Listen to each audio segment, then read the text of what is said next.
Hello.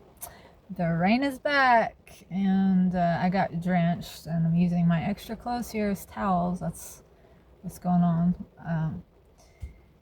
My towels are all dirty, and I was actually on my way to wash them, but I pulled over because it's raining so hard. And I don't. The streets here flood really fast, and I just don't like to drive in the rain, so I'm gonna try to wait it out a minute. And I'm sitting here thinking about how can I best use my time today, because I'm probably going to be stuck inside.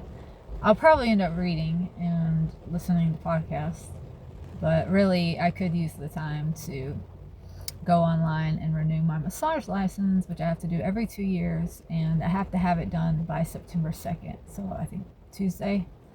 I haven't done any of my classes. I have to have, it's either 1 or 2 continuing education units per month of the renewal period. So it's either 24 or 48 CEUs I have to have done. I can't remember. I have none of them. So it's a racket, it's just a way for people to make money. Because I have to pay for each one of these classes, of course. And then on top of that, you have to pay a renewal fee to the state, which is another couple $100. And you do this every 2 years for eternity. And I haven't even been working as a massage therapist for the last 2 years. I only ever work for myself. So I'm kind of at a point where it's like, do I even want to keep up with this? Because I'm at a point in my life where I'm not interested in promoting myself as a business, as a product, as a commodity. I'm over it. I've been over it. I was never into it, but I did it at one point because that's the way things are done here. But it was totally out of alignment with my ethics and my values and my heart. It felt icky. It felt gross. It just felt like I was beginning to relate to other humans as potential customers rather than just people. And I feel like in our culture, that's what most of us are doing. We're walking around looking at everyone and everything as a potential way to gain something, resources, money, status. That's the way things are set up. That's how we're taught to look at things, because it's capitalism. That's what capitalists do. They capitalize. And I don't think that is in harmony with nature. I think living in that way is bound to lead to destruction and death. And well, look around us. It seems like maybe I'm right about that. I mean, war is the biggest money maker of all, and we're always at war, aren't we? So I don't want to be involved in that. And yes, I use money, and I need money right now because I'm not set up in such a way that I can be on a piece of land growing my own food, meeting my own needs. That's the ideal situation. I think most people are coming around to that way of thinking, And for me, it's I love caring for people. It's part of my nature. I have really enjoyed practicing massage as a craft, not so much making it into a thing that I'm selling to people or pitching to people. But what I would like to see, ideally, would be a culture where we were all teaching one another how to do the things that we know about, so that within each interaction, our brothers and sisters are walking away more empowered, better able to meet their own needs and take care of themselves, and less dependent upon me or someone else to do that thing for them.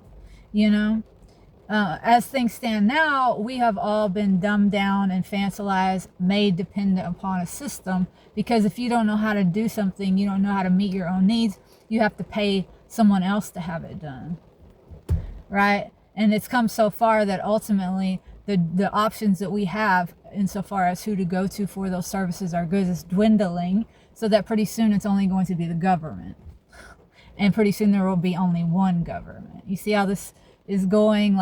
It's the opposite of what God intended. God made diversity, and we are finding ourselves in a situation where we have less and less options, less and less diversity. That is not conducive to or supportive of health, wellness, and life. So for that reason, I don't want to be a commodity. I don't want to be a product. I don't want to engage with other human beings as like, oh, maybe you could be a potential customer, you know? And like social media, that's what that is. Like everybody's trying to sell themselves as a product. Your friends are not really friends for the most part. They're potential customers. Ain't nobody got 5,000 friends in real life. There's sure are a lot of people on Facebook and Instagram that have thousands of friends or followers, you know? So and also as I'm like looking at this ridiculous setup here, I'm also thinking about like how everything is so performative in our culture, like right down to our clothes. Like people used to dress in certain ways because it was functional, right? Like you had pockets so you could actually carry things in them. Like you wore a cowboy hat so you could keep the sun out of your face. You wore chaps so that you wouldn't get blisters on the inside of your legs while you were riding broncs or bulls or horses or whatever. Now you just wear assless chaps to the gay bar to pick up a dude, you know? Like, I know there's not a lot of people doing that, but my point is like, even the way we dress doesn't mean anything anymore. It's just a way to signal certain things to people. Like everything is so vain and shallow, and also like we have known for a very long time that a lot of these companies where we buy our clothes and our shoes from, they use slave labor, and yet somehow we, through cognitive dissonance and just sticking our head in the sand, and because it's not right in front of us, we manage to ignore it and go along with it and continue to support it. We're still doing this. Like, I'm not doing it anymore. I only wear used clothes. And there was a long time where I knew about all that stuff, and I would still occasionally go buy something new, brand new, from a company that I knew had questionable practices. And I did it sometimes because I wanted a quick hit of dopamine, you know, and I liked the way it looked. And it's inexcusable, absolutely. And I've just gotten to a point, like I don't do that anymore. And because I used to do it, when I see other people doing it, there's a part of me that can understand like, oh, this is a symptom of like probably they're numbing out, or they're just like, you know, whatever. I get it, but it really is inexcusable. So I have a hard time like not judging people. Because at this point, like, if you don't know about what's a company's practices are, their labor practices, or where they're getting the materials, where they're sourcing the materials, the environmental impact they're having when they're making their products, if you don't know about that stuff, it's because you don't want to know. Because all of the information is available to us at our fingertips. Right? There's really no excuse for us anymore to continue participating in a death culture, which is ultimately what this culture boils down to. It takes, it depletes, it pollutes. That's the only thing it gives back to the environment is pollution. And so that's where my mind is right now. Like, it can't just be so easy as me going online and renewing my massage license. Because once you see something, once you know something, you can't unsee and unknow it. And therefore, you have a responsibility to act according to what it is you see and you know.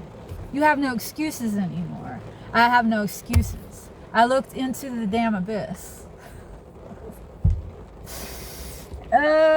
So, yeah. Feels better. Thanks, guys.